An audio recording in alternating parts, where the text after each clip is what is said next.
Vamos para alguma. Tem um texto de opinião que eu recebi de um querido amigo nosso aqui, inclusive membro do canal, que é o Caio Bruno, que é jornalista com especialização em marketing político. E ele fez um texto, meus queridos, lá na Folha Democrática, que eu discordo do texto dele. Eu não concordo com o texto dele, mas acho muito legal que vocês participem aqui da nossa cobertura, gente, porque aqui é o canal para a gente viver a democracia, para a gente ter diversidade de opiniões. Inclusive, a opinião do Caio Bruno é muito parecida com Alberto Cantalice, que é uma liderança importante do PT. E é uma visão assim: eu estava na rua em junho de 2013, eu cobri esses eventos. Eu não consigo concordar com o Caio Bruno, mas vamos ler a tese dele, e eu acho interessante para a gente acompanhar e fazer as críticas necessárias, mas repercutindo o texto dele que está publicado aí na nossa Folha Democrata. Coloquei o link aí também para vocês acessarem no nosso chat. Sempre que eu pegar um texto da Folha Democrata, eu vou mandar aí no chat para vocês acompanharem.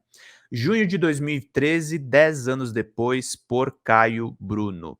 Texto de opinião que não representa a da Folha Democrata necessariamente. Vamos ler juntos aqui. Uma foto de um protesto do DCE da Uni lá no Rio de Janeiro. Vamos acompanhar aqui. No Brasil de junho de 2013, tudo caminhava na mais perfeita normalidade política. A presidenta Dilma Rousseff entrava em seu terceiro ano de mandato com alta popularidade, a economia dava alguns sinais de esgotamento, mas ainda estava em crescimento e o país se preparava para a Copa das Confederações e a Copa do Mundo realizada no ano seguinte. Foi quando em São Paulo, governada por um recém-impossado prefeito de Fernando Haddad, explodiram as manifestações contra o aumento dos 20 centavos na tarifa do transporte público. A cidade entrou em polvorosa e em poucos dias a onda de protestos tomou conta do Brasil, até chegar na famosa cena da invasão da cúpula do Congresso Nacional em Brasília. Não havia mais pauta, era tudo contra todos, espaço aberto para negação política, e quando isso ocorre, sempre mora o perigo. Criada por uma esquerda ingênua, já que tinham na mão a presidência e a capital mais importante do país, e capturada estrategicamente pela direita poucos dias depois, as chamadas Jornadas de Junho de 2013 chegam aos 10 anos com um grande saldo negativo para o país. Elas marcam o começo do período em que a nova república balançou e quase ruiu.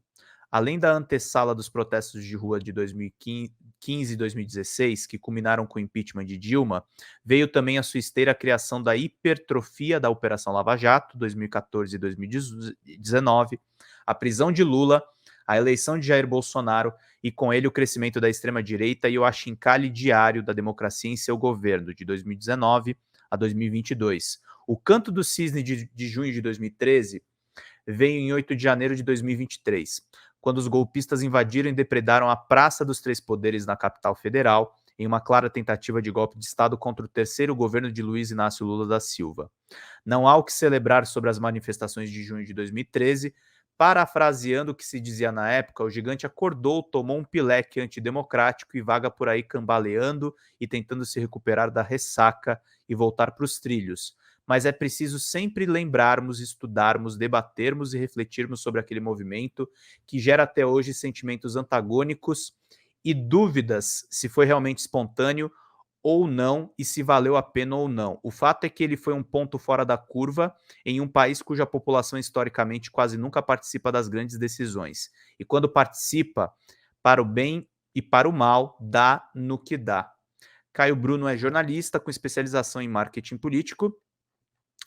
Eu discordo inteiramente do texto do Caio, tá? Mas eu respeito a opinião dele e eu entendo a lógica que existe por trás da opinião dele. Porque também me dá um bode de uma certa crítica à esquerda que existe, por exemplo, o Jones Manuel é um cara que eu respeito muito, mas às vezes eu acho que ele critica o Lula por querer criticar. Não que as críticas dele não tenham fundamento, porque ele é um intelectual sofisticado, é um cara que fundamenta as teses dele, mas ele acaba fazendo esse caminho. Mas uma provocação que eu faço, Caio Bruno, que você está aqui no nosso chat, sabia que você ia assistir. Salve, Pedrão e amigos, obrigado pela divulgação do texto. É para reflexão e debate. Boa madrugada, exatamente, meu querido.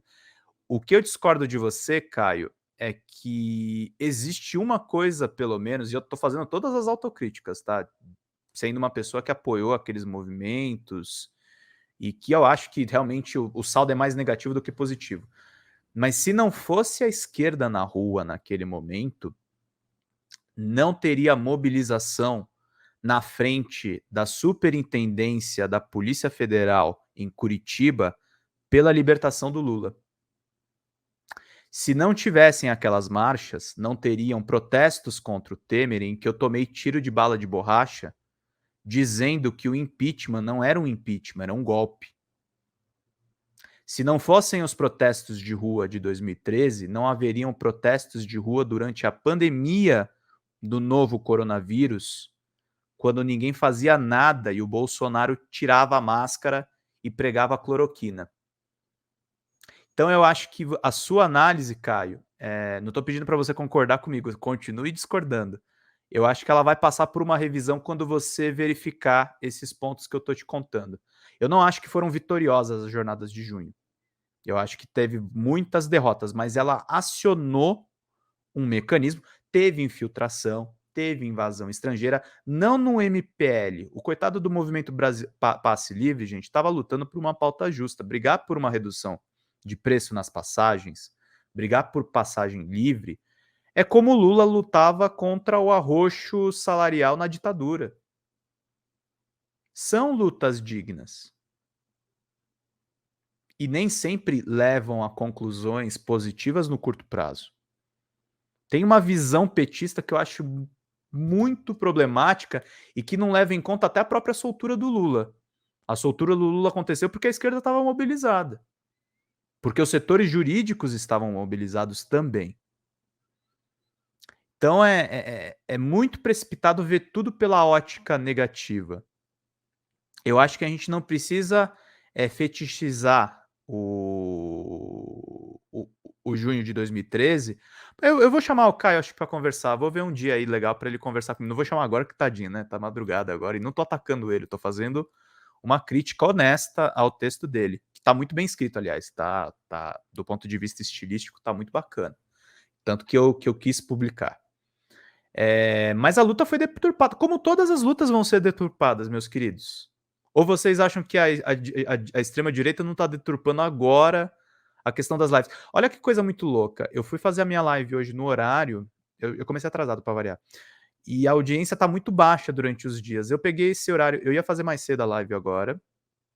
Mas eu peguei esse horário bizarro agora, porque eu tinha certeza que vocês iam pegar essa live aqui para assistir. E tá com uma audiência legal.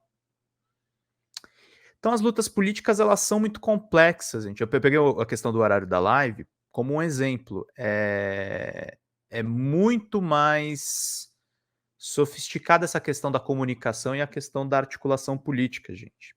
Estamos com quase 100 pessoas assistindo, estou quase 1h conversando com vocês aqui numa live sobre um texto que eu discordo, inclusive. E sobre uma pauta que a esquerda não gosta de tomar, é você chamado aí de psolista. Eu gosto mesmo do PSOL, não sou filiado ao PSOL, não sou filiado ao PT, não sou filiado a partido nenhum. Mas eu acho que 2013 tinha uma força ali que foi muito importante. Tinha uma crítica ao autoritarismo do Bolsonaro que foi muito importante naquela época. A gente passou a questionar a polícia militar. Por que parte da esquerda, ao invés de repelir os manifestantes de 2013, não os abraça? Isso é uma dúvida que eu tenho. Porque ficam muito na via da constitucionalidade e não entendem que a constitucionalidade permite, por exemplo, que a gente tenha o Borba Gato em São Paulo e ruas que elogiam torturadores da ditadura militar ou de outros períodos históricos brasileiros. Então, tem um papel dessa esquerda que criticou a Dilma, e eu acho a Dilma uma grande presidenta, uma presidenta golpeada. Eu estava ouvindo outro dia o Daniel Cara falar que ela é mais de esquerda, sobretudo pela criação da Comissão da Verdade.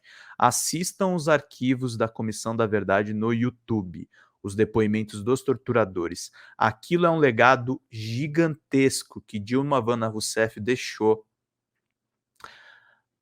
na história brasileira por ter sido a primeira presidenta a querer classificar os crimes da ditadura. Nem o Lula teve essa coragem. Nem o Lula teve essa coragem. E muito provavelmente essa mobilização do Bolsonaro é por causa disso. Então é muito. A gente tem que ficar muito esperto a respeito disso. Salete Farias mandou aqui. Estou contigo, Pedro. Jones, por vezes, me incomoda nas suas críticas ao Lula. Recentemente caiu de pau em cima do Lula porque ele usou a palavra invasão e depois se corrigiu. Mas para o Jones, o Lula jamais poderia ter errado a palavra. Pois é isso aí, Salete. Concordo contigo em partes nesse ponto. 2013 serviu de estopim para a motivação da tomada das ruas, pela esquerda e pela direita. É isso. Aí a consequência negativa os caras da direita estavam mais articulados, tinham grana, tinham incentivo internacional. E aí deu no que deu, né, gente? Deu em Bolsonaro. Ana Paula Menezes, naquela época já tinha muito evidente nas manifestações pautas extremistas que nos levariam ao golpe ao Bozo. Quando o MBL foi fundado, vou contar para vocês o bastidor, tem reportagem do DCM, depois qualquer hora eu recupero. Eu fui ameaçado por um cara que era militarista. E eu divulguei isso. Então tava tudo lá. Tava lá o Olavo tem razão, estavam todas as coisas que a gente foi ver depois e que realmente influíram no debate público. Vamos lá, gente! Pinguem superchats aí, fazendo uma live de qualidade nesse horário muito louco aqui. Peço desculpas para vocês por estar incomodando o sono de vocês. Caio Bruno, só passei para agradecer mesmo. Amanhã acordo cedão, depois podemos conversar mais sobre isso e outros temas.